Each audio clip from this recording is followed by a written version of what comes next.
And Jensen had zero chance to catch up. No, and I don't think any of that's surprising. No. When you put all of these variables into place, you've got a failed academy.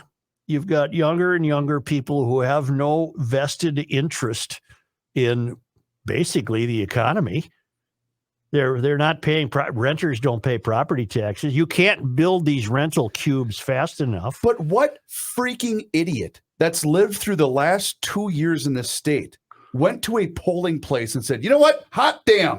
I want 2 more years of this. Well, we don't know how many of the 70% in Hennepin County were even thinking that, nor do we know how many of the 72% in Ramsey County were thinking that, because maybe what's happened in the last 2 years, although inflation would, maybe none of that affects them. They don't have cars. They don't pay property taxes.